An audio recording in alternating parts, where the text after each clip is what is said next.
নমস্কার। আজ আমি আপনাদের সামনে উপস্থিত করছি রুদ্রাক্ষ সম্বন্ধে কিছু বৈজ্ঞানিক তথ্য। রুদ্রাক্ষ কি, কেন এটা ধারণ করা প্রয়োজন, কেন এটা জপের কারণ, এর মাহাত্ম্যটা কি, সেই ব্যাপারে কিছু তথ্য আপনাদের সামনে তুলে ধরার চেষ্টা করছি। রুদ্রাক্ষ সবার জন্যে নয়। একজন মহারাজকে জিজ্ঞাসা করেছিলেন, মহারাজ অর্থাৎ জয়দীপ মহারাজকে কোনো একজন প্রশ্ন করেছিলেন, আচ্ছা রুদ্রাক্ষ কি? তখন মহারাজ বলেছিলেন যে রুদ্রাক্ষ ধারণ ও জপের মাহাত্ম্যটা কি আগে সেটা শোনো। স্বামী পরমানন্দজি রুদ্রাক্ষ ধারণ ও তার বৈজ্ঞানিক ব্যাখ্যা আলোচনা করেছিলেন, অনুগ্রহ করে সেটা শোনো। রুদ্রাক্ষকে বলা হয় শিবের অশ্রু। শিবের অশ্রু কোনো দুঃখের কান্না নয়, এটা আনন্দাশ্রুর প্রতীক। মূলত হিমালয় অঞ্চলে রুদ্রাক্ষ গাছ পাওয়া যায়। পৃথিবীর অন্যান্য স্থানে সাধারণত রুদ্রাক্ষ গাছ পাওয়া যায় না। রুদ্রাক্ষ গাছ লাগালেও সব জায়গায় কিন্তু হয় না। রুদ্রাক্ষের অনেকগুলো উপকারিতা আছে। রুদ্রাক্ষ নিয়ে অনেক বৈজ্ঞানিক পরীক্ষা নিরীক্ষা হয়েছে। রুদ্রাক্ষের বীজ প্রায় এক জ্যান্ত প্রাণ।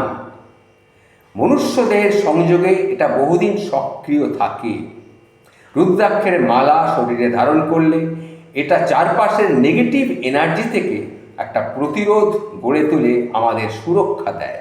রুদ্রাক্ষের মধ্যে অনেক আধ্যাত্মিক শক্তি এবং ঔষধি গুণও রয়েছে। আর আধ্যাত্মিক বৈশিষ্ট্যের মধ্যে হচ্ছে মনোসংযোগের সুবিধা হয়, ধ্যান করতে সুবিধা হয়, এক ধরনের আত্মসচেতনতা জাগে এবং মনকে অন্তর্মুখী করতে সাহায্য করে। রুদ্রাক্ষের মালা করগুণেই হোক কিংবা রুদ্রাক্ষ ধারণ করেই হোক, সাধনা ও তপস্যা করার ক্ষেত্রে রুদ্রাক্ষ খুব সহায়ক হয়ে থাকে। ঔষধি গুণের দিক দিয়ে দেখলে বলা হয় রুদ্রাক্ষ হচ্ছে হার্টের পক্ষে এবং উচ্চ রক্তচাপের পক্ষে খুবই ভালো। রুদ্রাক্ষ শরীরকে স্থির রাখে, শ্বাস প্রশ্বাসকে সংযমিত করে, হার্টবিটকে নিয়ন্ত্রণ রাখে, মানসিক চাপ সামলাতে এবং অবসাদ দূর করতে রুদ্রাক্ষ আমাদের সাহায্য করে। নানা রকমের রুদ্রাক্ষ আছে। রুদ্রাক্ষ কিন্তু নানা রকমের আছে। সবচেয়ে বেশি পাওয়া যায় পঞ্চমুখী রুদ্রাক্ষ। এছাড়া চতুর্মুখী রুদ্রাক্ষ, ত্রিমুখী রুদ্রাক্ষ, দ্বিমুখী রুদ্রাক্ষ, একমুখী রুদ্রাক্ষ কিন্তু আছে। একমুখী রুদ্রাক্ষ খুবই বিরল। এর উপকারও অনেক বেশি, এইরকমই বলা হয়ে থাকে। বলা হয় একটি একমুখী রুদ্রাক্ষ সাথে থাকার অর্থ শিবকে সঙ্গে রাখা। সব রুদ্রাক্ষেরই কম বেশি গুণ রয়েছে, তবে একমুখী রুদ্রাক্ষের প্রভাব শরীর, মনে এবং স্বভাবে এবং চেতনায় বেশি পড়ে। গুরু মহারাজ জোর দিয়ে বলেছেন যে রুদ্রাক্ষই তারা ব্যবহার করবে, যারা ব্রহ্মচর্য জীবনযাপন করবে তাদের পক্ষে রুদ্রাক্ষ ব্যবহার সবথেকে কার্যকর হয়। সবার জন্যে রুদ্রাক্ষ ধারণ কথা কিন্তু মোটেই বাঞ্ছনীয় নয়। বিশেষ বিশেষ ক্ষেত্রে গৃহীরাও রুদ্রাক্ষ ধারণ করতে পারে। যে সকল গৃহী যৌন সংসর্গ ত্যাগ করেছে, যারা যৌন কর্মে লিপ্ত হয় না, যারা সাধনা তপস্যায় মন দিয়েছে, তাদের পক্ষে রুদ্রাক্ষ ধারণ করা যেতে পারে।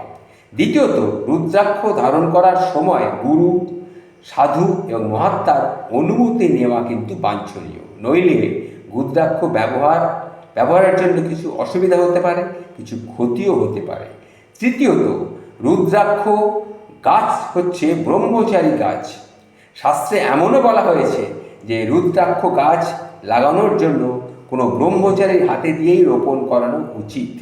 নইলে সাধারণ কোনো মালি যদি এই গাছ লাগায়, সেই গাছ নাও হতে পারে এবং এর পরিচর্যা যিনি করবেন তাকেও খুব সাবধানে কাজ করতে হবে। তাকেও সেইভাবে সংসারী হলে চলবে না, তার পরিচর্যা যে করবে তাকেও সন্ন্যাসী হতে হবে, অন্তত সন্ন্যাসী মনোভাবাপন্ন, আধ্যাত্মিক চেতনা সম্পন্ন তাকেও হতে হবে। তাহলে স্পষ্টতই আমরা বুঝতে পারছি রুদ্রাক্ষের মধ্যেই ব্রহ্মচর্য এবং সংযমের কনসেপ্ট একটা রয়েছে। বর্তমানে রুদ্রাক্ষ নিয়ে যেহেতু খুব বাণিজ্যিকীকরণ চলছে, তাই ঋষিকেশ, হরিদ্বার থেকে শুরু করে বহু জায়গায় সরকারি সার্টিফিকেট দেখিয়ে রুদ্রাক্ষ বিক্রি হচ্ছে। অনেকে ভদ্রাক্ষ নামে অনুরূপ একটা ফলকে রং করে রুদ্রাক্ষ বলে বাজারে চালাচ্ছে। অনেক নামকরা সাধু নিজের আশীর্বাদ দিয়ে রুদ্রাক্ষ বিক্রি করছেন। বিক্রির সময় বলছেন যে যৌন সংসর্গ করার সময় রুদ্রাক্ষের মালা পাশে খুলে রেখে দাও, পরদিন আবার ধারণ করো। এতে নাকি রুদ্রাক্ষের উপকার। যদি ওই রুদ্রাক্ষ শরীরে থাকা অবস্থায় যদি কেউ যৌন সংসর্গ করে, তাহলে রুদ্রাক্ষের ফল তার পক্ষে উপকারে আসে না, তার অপকার হয়। অনেকে এভাবে রুদ্রাক্ষ ধারণ করা নিয়ে তার নানা রকম বিধিনিষেধ জারি করেছেন। দীর্ঘদিন রুদ্রাক্ষ পরলে শরীরের মধ্যেকার প্রবাহমান কারেন্টের উপর রুদ্রাক্ষের একটা প্রভাব পড়ে। তাই রুদ্রাক্ষ পরার ব্যাপারে সৎ হতে হবে। সব কিছুর পণ্যকরণ কিন্তু ভালো নয়। রুদ্রাক্ষকে এখন ফ্যাশনের অঙ্গ হিসেবে তৈরি করা হয়ে গেছে। গলায় রুদ্রাক্ষ, কবজিতে রুদ্রাক্ষ, একটা শৌখিন সাজে রুদ্রাক্ষকে জড়িয়ে কুম্ভমেলার সাধুদের নকল করে কিছু কিছু চমক সৃষ্টি করার প্রচেষ্টা কিন্তু চলছে। এটা কিন্তু মোটেই ভালো নয়। কিছু কিছু জিনিসের অধিকার এবং মর্যাদা বোঝা উচিত। গ্রামের কোনো সাধারণ মানুষ আচমকা গলায় টেথিস্কোপ ঝুলিয়ে ঘুরে বেড়ালে নিশ্চয়ই কারোর ভালো লাগবে না। লোকে তাকে ডাক্তার ভেবে ভুল করবে, অথচ ডাক্তারের হাতে করিও তার হয়নি। আমি ব্যক্তিগতভাবে দোকানে গিয়ে রুদ্রাক্ষ কেনা পছন্দ করি না, একথা সেই স্বামীজি বলেছিলেন। আমাদের দেশে পরম্পরা চিরকালই কোনো না কোনো কৃপা করে সাধু রুদ্রাক্ষ দিয়েছেন, এটাই স্বাভাবিক। কাউকে দেখে হয়তো মনে হয়েছে এর রুদ্রাক্ষর প্রয়োজন, তখন তো সেই সাধু নিজে থেকেই তাকে রুদ্রাক্ষ দিয়েছেন, তার বিনিময়ে তিনি কোনো অর্থ নেননি। এইভাবেই রুদ্রাক্ষ কাজ হবে। সঙ্গীত, চাষবাস, বিদ্যা, ম্যাজিক বা অন্যান্য গুরুমুখী বিদ্যা, আধ্যাত্মিক শক্তি, আধ্যাত্মিক পরম্পরা আমাদের দেশে রয়েছে।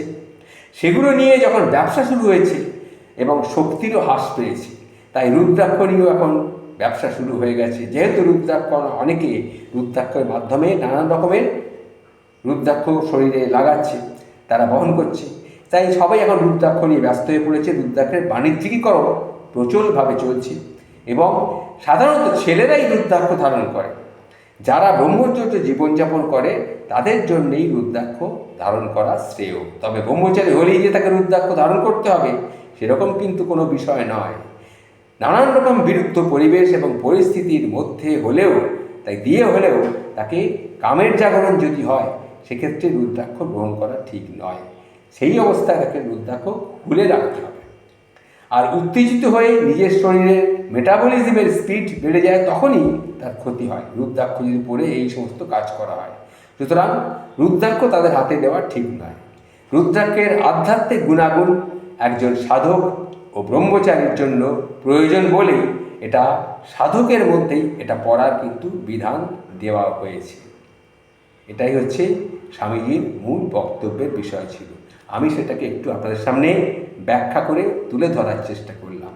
প্রণাম স্বামীজি, প্রণাম। জয় শ্রী শ্রী ঠাকুর রামকৃষ্ণ পরমহংসদেব। প্রণাম ঠাকুর, প্রণাম।